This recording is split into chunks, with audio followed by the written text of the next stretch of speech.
Hi, my name is Charlie Birns, and this is Be With. Thank you for joining me. Today's conversation is about presenting a radical new paradigm for dealing with illness, for dealing with chronic symptoms, and for dealing with repeating patterns in our lives.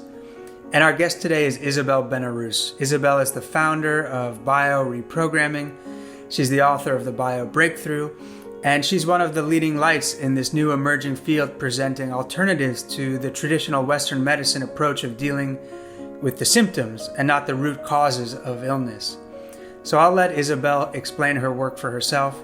I hope you find this conversation valuable and interesting. And without further ado, here's Isabelle Benarous. So I really want to dive in with just a brief overview of your work and bioreprogramming and what it is, because I think it's so revolutionary. I want to just start kind of with a simple overview. Can you help with that? Sure. So bioreprogramming means reprogramming your biology.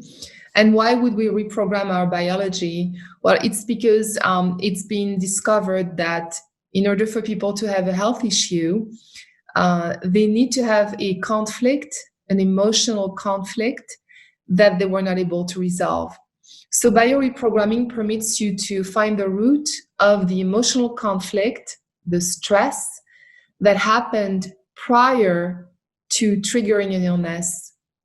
Because it's actually impossible, we know now, to create an illness unless we went through a shock, a stress, something dramatic, and we adapt to the stress through our biology. So that's very interesting because now we can help people resolve the emotional conflict that led to the illness so that they can eventually heal. And then the other thing I'd like to talk with you about is how we are actually programmed in the womb from the moment of conception until we're born, and a few years after that. We are downloading our parents' programs, conflicts, emotions, fear, and we play them out throughout our lives, and it's influencing our destiny. So bioreprogramming permits you to undo those programs that you don't like, to keep the ones that you like, so that you gain more free will and you can have a life that you live on your own terms. Okay, I'm excited to get into all of this. Well, what would you say is the primary misconception that people who are raised in a Western medicine context have about illness? What do they have what are they missing in their understanding? So the misconception is that illness is random. It can happen at any time. It's bad luck. All of a sudden, someone who is eating healthy can have a terrible heart attack. Someone who is young can get an illness. Someone who is actually old and ate unhealthy and never exercised could be without an illness. So the misconception is that it's random. It happens. We don't know why.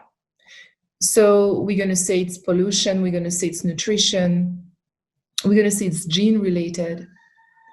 It is in some way gene related, but not in the way we think, because it's the emotional conflict, the conflict that is in itself recreated in each generation. So that's another story. But the misconception is that it's random and we have no power and we don't know where illness is coming from and we're victims. So the opposite of that is now we know that it's not random. It's an adaptation at one moment in time, because at that very moment, in my mind, I don't have a solution. I have my brain that permits me to think and to find solutions for my daily problems. But sometimes I can have a problem that I don't have a solution for because I am not prepared. I'm caught off guard. It's shocking. I'm not finding a solution. I'm not meeting my needs all of a sudden. And then I'm looking for a solution. It's a woman who lost her child. It's a man who lost his job. It's a woman who lost her house. It's a man who is being betrayed by his wife. Those moments, where we don't have a solution because it's too dramatic. Those moments put us in a fight or flight mode. For as long as I don't have a satisfying solution, I'm going to think about this day and night and day. I don't eat. I don't sleep.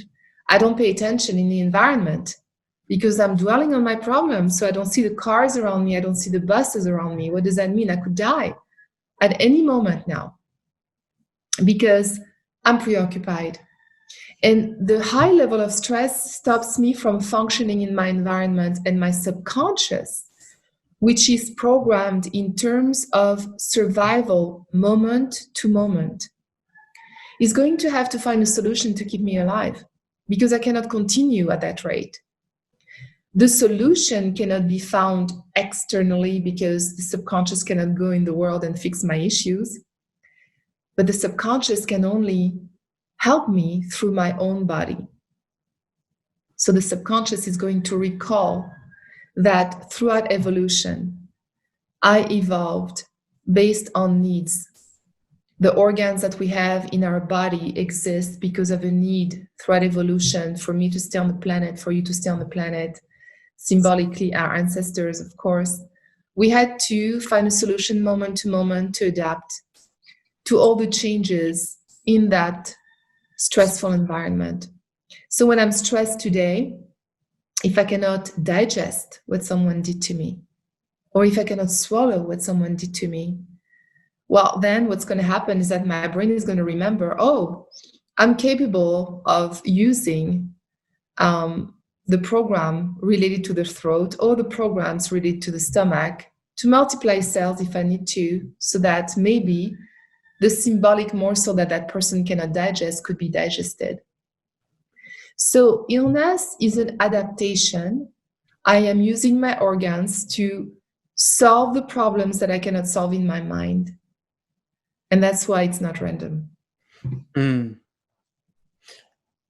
And to what extent do you think people are aware of this attempt to solve a problem? Is it deeply unconscious, or is there a level of awareness usually?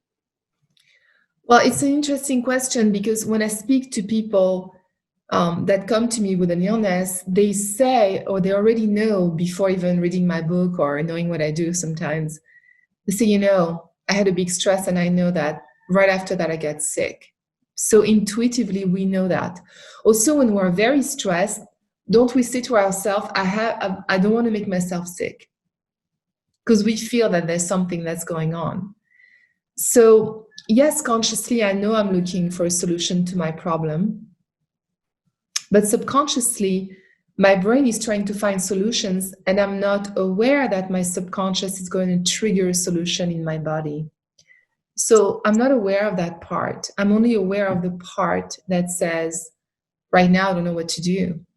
I lost my job. I don't know what to do. I don't have income. I'm losing everything. I'm going to lose the house. My wife's going to leave me. If it's a man going through that, he could think that. And then the stress is unmanageable.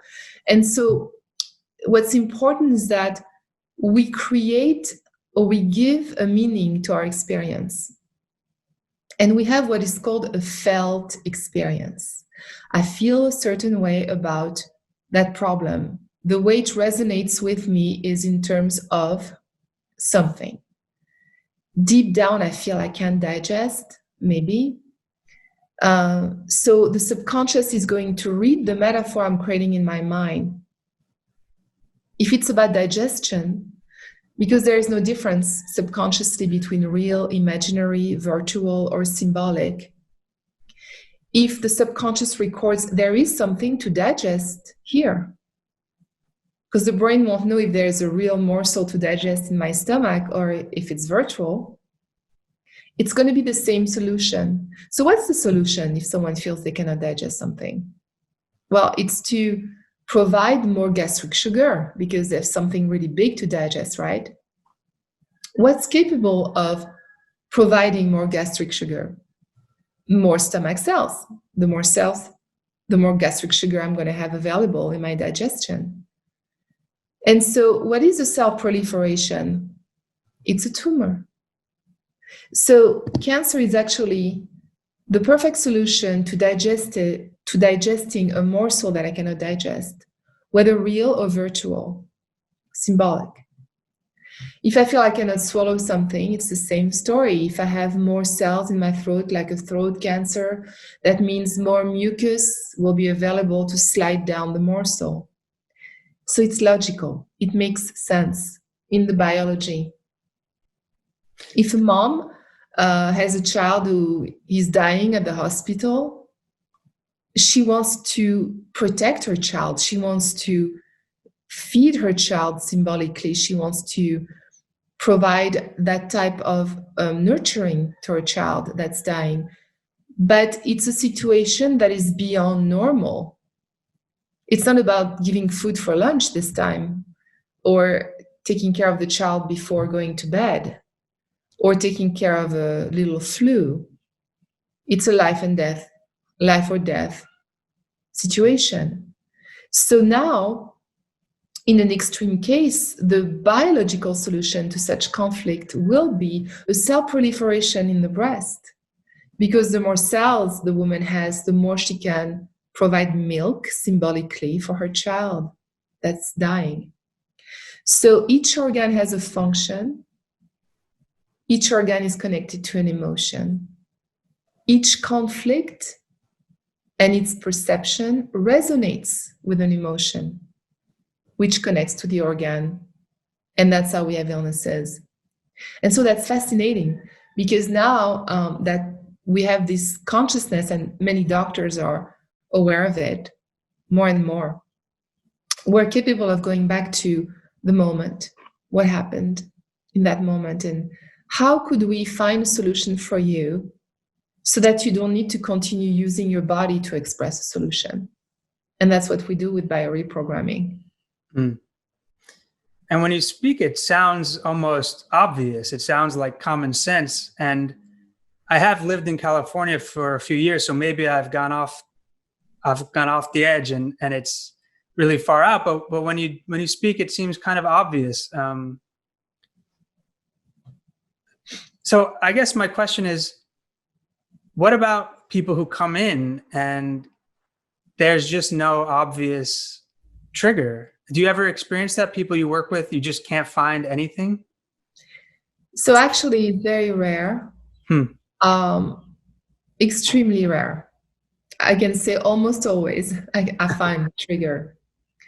But there are some cases, and there are interesting cases. I'm glad you're asking this question, because it could be that it's based on a date, meaning it's based on, and that's why I always ask people, please tell me what happened in your life at half your age.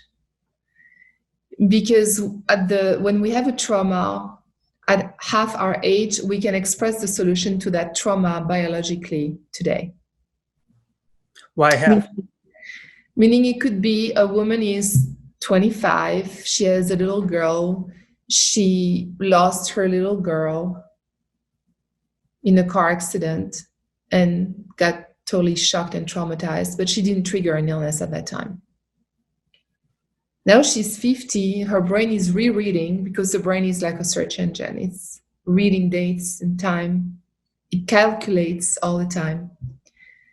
And at the double of the age, she's rereading the story subconsciously. And she now triggers the illness that corresponds to that story. So that's why when there is no obvious trigger, then I ask, what happened at half your age? And there are many formulas. Those are called bio-memorized cycles. There are many formulas in terms of dividing the age by 3, by 2, by 5, to find, is there a pattern here? And are you expressing that story again? Are you subconsciously reliving that story? Very often, though, the person will attract circumstances that are similar just at that same age. But I've noticed that it's possible that they just trigger the illness only in rare cases. That's to answer your question. So there are, ways to still find the root of the conflict whether it's a biomemorized cycle, whether if it's a repeat of an accident, let's say, it could be that the same accident happened to a parent at the same age, or it could be that there's a story with the ancestors that is similar. And I have to, again, look at the age and at the dates and see if that's a subconscious repeat based on that. There's something almost shamanic about this work, although I wouldn't want to call it shamanism, but just this idea of being able to heal something physical through essentially understanding the story or the history or the narrative or the ideas, the meaning that people create. That's a very ancient form of healing. Do you see it in such a broad context? Yes, I do, because it permits evolution. I see that there are two layers into helping someone. The first layer is, when did that happen? When were you triggered? Okay, you have cancer, you discovered it 3 months ago. Well, what happened within a year prior to those 3 months that is directly related to the nest, right? It's the nest conflict in the family. Did you care about someone and worry about someone in the family or about your children? So yes, I can find the triggering event, the shocking event, but I would say then the work begins. Because now if I don't help that person change their perception, just the awareness that, what triggered it is there, is most time not enough. So the work starts when we go, okay, let's look at it differently. What happened? What did you conclude? What did you believe about this? Oh, and there will be a belief system associated to the story. There will be a perception, a meaning that's given that I need to help the person change so that they can let go of the conflict fully. So yes, it's shamanic in some ways because there's a shift in perception and it permits to grow. An illness permits to grow. It permits to evolve away from a way of thinking that obviously got the person in trouble. So there's a few things I want to touch on, but before we go there, can you give us any context as to where this methodology or approach comes from, or how you came across it, or what the roots are? Yes. Well, for me, years ago, I was helping a loved one who was dealing with cancer and was given no hope. And instinctively, I thought that cannot just be the answer. After helping and calling doctors all over the world to find answers, there was no answer. We don't know where it's coming from. We don't know why. And it's not curable.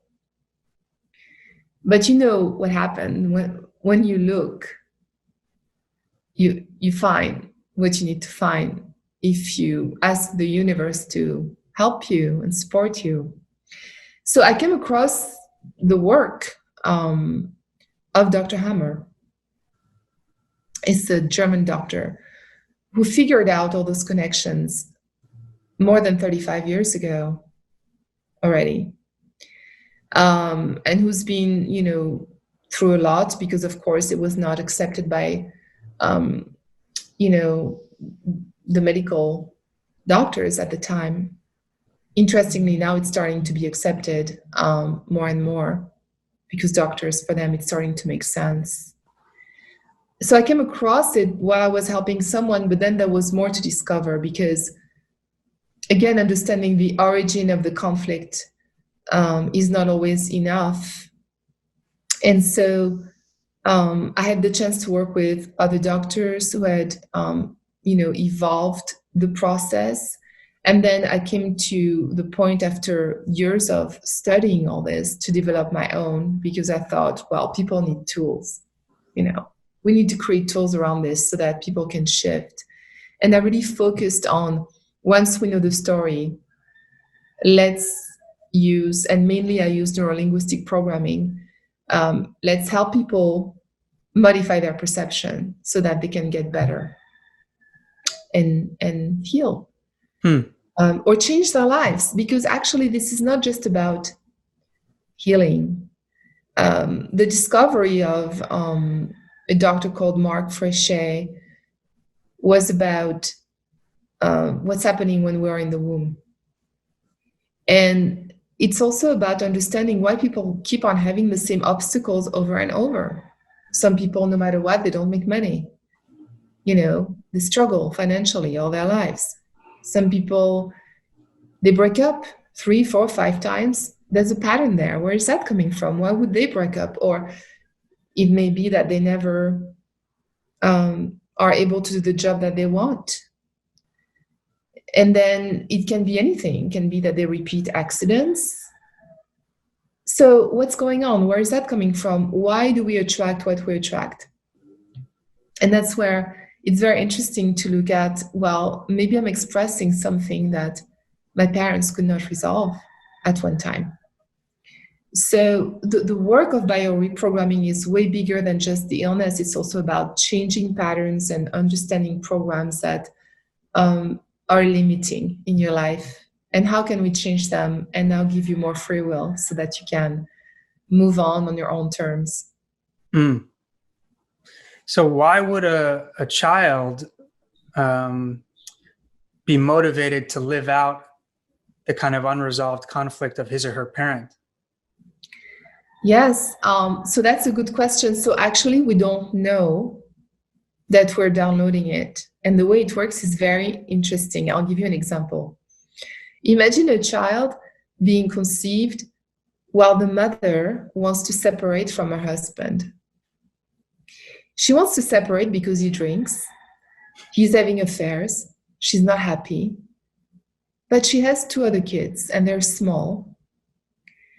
And she depends on him financially. She can't leave. But when she has that 3rd child, all she's thinking about is, I'm signing up for even more years of staying with him, and I don't want to. I want to separate, but I can't separate. So the level of stress goes up based on separating, not being able to. The child is recording the stress in utero. What is the stress about? Separation. We always need a solution. The child is going to be a girl in that case. She's going to grow up. She's going to have a first boyfriend at 17, 18. They break up. We say, okay, that's normal. They're young, she's so young. But now she's 23, she is engaged. Well, they break up. It's not working too well for her. Okay, time goes by, and now she's 28, finally meets the love of her life, she thinks, and then they get married. 5 years later, they divorce. And then she has another boyfriend after that. She thinks, okay, I won't get married this time. Well, we're happy. But they separate again. So she lives her life in a context of separation all the time, because subconsciously she's solving the problem of her mother. Her mother could not separate. What would have been the perfect solution to alleviate the stress of that woman? It would have been to separate. So the child is expressing a solution to the stress by separating. Is she doing it consciously? No. It's all subconscious. Consciously, she wants a relationship that works. She wants to be with someone and they stay together. So we express subconsciously solutions for our parents' conflicts, while consciously, we most time want something opposite. So we either resolve a conflict that way or we repeat a conflict. But there is an imprint that we carry on. And that is why it's so important and interesting to look at our parents' stories in details and understand where they were at, and to put ourselves in their shoes, to go, oh, well, this doesn't belong to me. I'm not the one who wanted to separate, actually. I'm giving this back to my mom, or I'm giving back to my dad his stories about always lacking money or always being fired.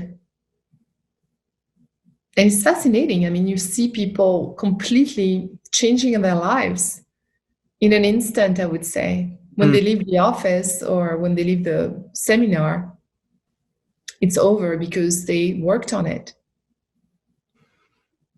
So I'm very interested in, because what you've synthesized with bio decoding, or the awareness part of it, and the NLP part of it, that's a pretty profound synthesis. And what you're saying is that the awareness of the trigger or the story is very important, but it's more than just the awareness. It's actually having the techniques or the tools, the ability to make a change after you have the initial awareness. And so Exactly. in this case, for example, of the woman who has a separation pattern, can you give us an example of what some of the actual strategies would be for her to start correcting that pattern? Yes. So she would have to go back in time in the shoes of her mother to really understand what her mother felt. Because the moment she does that, she also understands that her mother is not her. And then she needs to symbolically give back that program to her mother. So we do that during the seminars, the workshops, where I help people go back in time. And on the timeline, it's beautiful. Very powerful moments where we really meet our parents. And there are techniques to give back what doesn't belong to us. We meet our parents at the time they had the conflict. So it's possible with symbolic acts. As soon as you have a perfect understanding about the situation or a good understanding about the situation. So this must be a kind of a aha moment or something like that. Yes, it's extraordinary. People discover things or feel things they never felt before. They have a completely new awareness about their parents, their lives. They make connection, and it's beautiful because you see with their physiology that it resonates because it's a subconscious release that affects your entire biology. It's just so interesting because the kind of methodology and approach that you're talking about, not only is it less expensive and less invasive, I mean, there are so many reasons why someone would be inclined to try looking into this kind of work before going into a very complicated Western medicine system. And yet, perhaps, at least for a while, there's been resistance to looking at the deeper historical, psychological, whatever words you want to use, this approach. Why might people have had resistance to it? Well, so a few things here. I would say that first, what's really important is that we tell people to do their treatments, because we cannot guarantee that we're going to be able to resolve the conflict every time. And that's honest. Because the subconscious is so big and so convoluted, and so there are so many elements, and we don't necessarily we're not necessarily going to be able to resolve it with every person. And one of the reasons is mainly, even if we change the perception because we found the event, if the fear level is very high, it blocks the healing. So we cannot tell someone to stop their treatments. We tell people, do everything, but do this. It's a priority to do this too.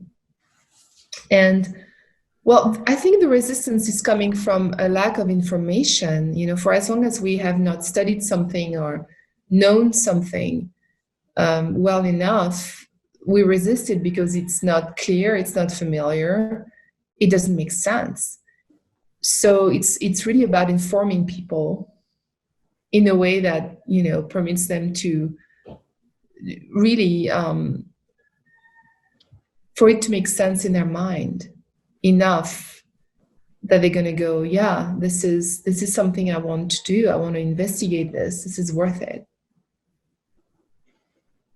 Yeah. Well, I've shared this with you before, but to anyone listening, what's so interesting to me is that I've had real physiological breakthroughs instantaneously with this work. Instantly. I had a foot issue that was for 7 years. Podiatrists were saying I needed surgery. It was the only way to fix this metatarsal issue. And I went to like 6 podiatrists. And then with one session of this similar kind of work, the pain, which was very severe, started to go away. And a week later, completely gone. And I went back to the podiatrist just for fun. And he just couldn't believe it. And that's when I really understood that the impact of the work can be decisive and empirical. It's not just psychological. The effects can be very, very real. Yes. Yes, because the biology responds to the orders of the brain. The brain is the computer. It's the computer that contains all the relays for organs. Each organ is connected to a part of the brain, and each organ is monitored by a part of the brain. So if one part is altered, because now I'm creating a new program, if someone has breast cancer, there's a new program going on in their body. It's a different program than the usual one. Well, the alteration starts in the brain. So if I consciously change my perception in relation to the problem that I have, then that informs my brain that the problem does not exist anymore. So the program that's in place is no longer necessary. If it's a cell proliferation, like a tumor, if it's no longer necessary because it doesn't serve a purpose anymore, then the brain reverses it. So it's fascinating, the power. It can be instant. Have you seen that where like cancer or something very advanced will reverse very, very quickly? Yes, I've seen that. I've seen people's pain reverse very quickly, like a neck pain, a back pain, a shoulder pain, Mm-hmm. It can be also small ailments. It can be big, illnesses. It's the same principle. It's about letting go of the conflict, but first you have to find the conflict and be very precise on what you're working on. Because it cannot be general. It's really what is the thing that bothers the person very much in the story we're working on. Now, something we haven't spoken about before, and it comes to me as something important, is that people have to be very courageous to actually face these things. And I get the sense that many people would almost rather have the illness than look at the actual deeper emotional or psychological traumas because they're so painful. Do you see that as being a really important factor, this idea of kind of courage and willingness to look at the truth directly? Yes, that's a great question.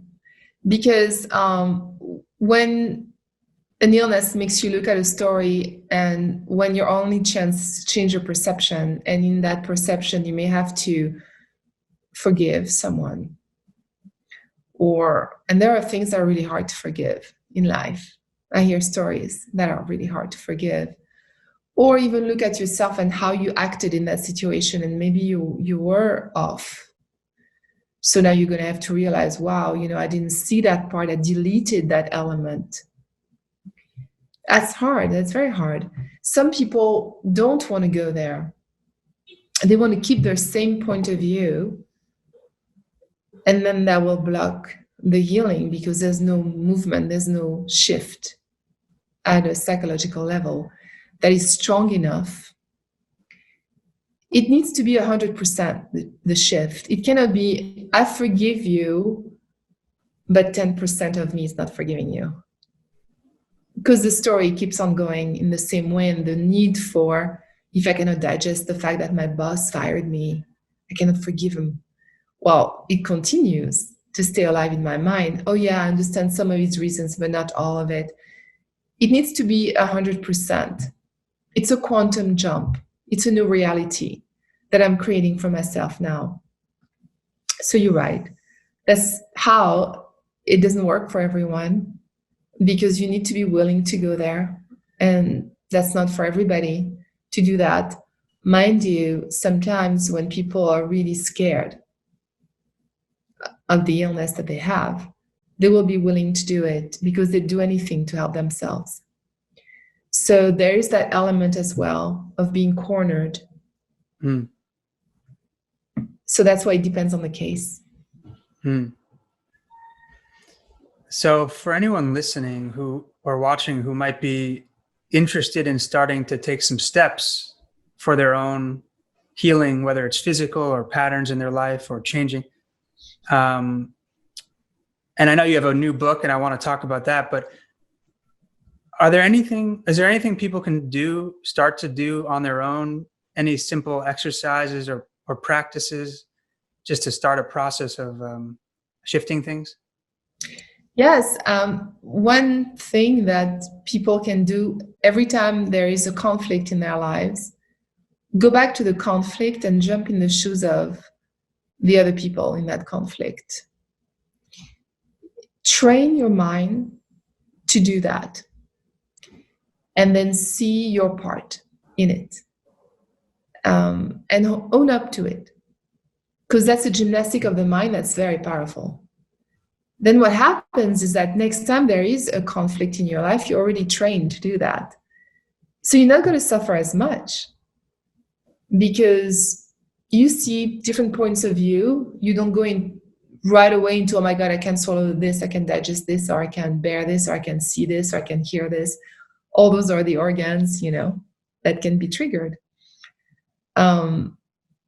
So in any case, because most conflicts that we have are with others, that would be a good exercise to start with and go, let me learn how to have what's called the perceptual position in those situations. Mm-hmm. There's a sort of leap of empathy or understanding the other person, and then somehow that shifts our own. Yes. Mm-hmm. That shifts your emotional state. Right. So the trauma or the trigger doesn't sort of accumulate the same way. Exactly. Got it. So your new book is called the Bio Breakthrough, and it was just released a few weeks ago. Can you tell us about this book? Yes. So this book is a self-help book, because I thought, wouldn't that be wonderful if people were able, when they have a problem, to just have a book that contains many things: the theory, a self-help part, and a bunch of organs and conditions that they can look at and learn, and for them to understand their conflicts. So I think I gathered around 300 conditions, organs and conditions in the book, so that people can have a reference, learn the conflict, understand it. But then they have the self-help. They have techniques that permits them to look at the conflict and work on it on their own. And I did this really based on my original story, and how everything started for me. I would have loved to have a book that, can help me, or can help someone when needed. So that's what motivated me. And then I'm very happy it's coming out right now, especially with, how things are in the world. I think the more people find independence, the better. So yes, the Bio Breakthrough. Mm-hmm. And because we're in such seemingly chaotic times, and there's a lot of information about the virus that's different, and not just the virus, the political situation, climate. There's a lot of chaos in the field that's affecting us physically and otherwise. What do you tell your clients or otherwise, or what do you tell people about how to kind of make it through this period in health and wellness? Well, I tell people to educate themselves as much as possible, to look at all points of view, to have an open mind, to not fall into fear, because that's the danger. The decisions we make when we are in fear mode are not always good decisions. And also, of course, it affects us. And then create for yourself an out, in your mind at least, a solution for things, so that no matter what happens in the world, you have your own door in order to feel that there is a future for you. There are things that you can do. You can still live some of your passions. This is really important, to stay aware of that and to not feel like a victim in the situation, but to be creative and to continue your journey as a soul having a human experience. Well, I think that idea of a soul having a human experience. I mean, this is a nice area to sort of wrap up the conversation, and I think that your work is touching on many levels. It's the physical level, the psychological level, and also the spiritual level too. Or that's how it seems to me. I don't know if you would use those terms, but do you see this approach as also dealing with the spiritual side of life? I do, because I think as we evolved away from our illnesses, because we understand them, because we learn how to modify our perception, because we widen our way of looking at life, our illnesses, we're becoming more and more spiritual. It's a higher level of consciousness. So higher level of consciousness gets us closer to a spiritual way of living and being. So yes, I do believe that, there's spirituality associated to this work. And at the same time, there is also, with bioreprogramming, always this notion that the universe is supporting us and wants the best for us. And if I can drive my life with the support of the universe, if I can be on that wave with the universe, I will be protected, and I will be helped, and I will be inspired to find solutions for myself. So in that sense, I think it's very spiritual. And also, whereas a lot of Western medicine looks at illnesses or disabilities as just sort of problems or abnormalities, the kind of work you're sharing about looks at illness as a solution somehow, even if it's misguided or doesn't quite understand. There's something hopeful about that. It's in a way the universe is trying to heal itself or solve some problem, and that's a creative act. And even if it's not the right course, there's the possibility of creating something new and directing it in another direction. Yes, exactly, because the illness is a biological solution to alleviate stress in a moment in time. So already it's a solution from the point of view of the subconscious, even if we don't like that momentary solution. It's supposed to be momentary until I evolve away from my conflict. And now the moment I evolve away from my conflict, I help the universe. I help humanity evolve. Every time I evolve, others evolve. So it's leading me towards a higher level of consciousness. It's my contribution. So, and you see it, people who've had an illness, most of the time come to you as a friend, or as a, for me, in my seminars, I hear it a lot, and they say, It was the most horrible thing that happened to me. It wound up being the best thing that ever happened to me because I learned so much and I grew so much. And I'm a different person now. And I don't do those things that I didn't like. I've changed my life, my relationships, my work. Everything is different. So it is an opportunity. And also it's an opportunity to look at your programs when you do this work, illness or no illness. It's to evolve, because when you look at the programs, you let go of parental programs that you don't want anymore, ancestral programs that don't work for you, that limit you, then you evolve. Mm-hmm. So from every point of view, looking at that is an evolution in itself. Right. And it's not just about waiting to get the illness. You're doing the work before you get the illness to prevent it. Exactly. Yes. Mm-hmm. Well, this has been so interesting. I'm going to include your links to your websites and everything, but would you like to say anything about where people can find you, or what you offer, your kind of work, either one-on-one or seminars or anything like that? Sure. So you can go to BioReprogramming.net, and you will see that we offer a lot of workshop online right now, particularly, so you can enroll and learn all those things. And then the new book is the Bio Breakthrough. You can find it on Amazon. It's the Bio Breakthrough: Decode Your Illness and Heal Your Life.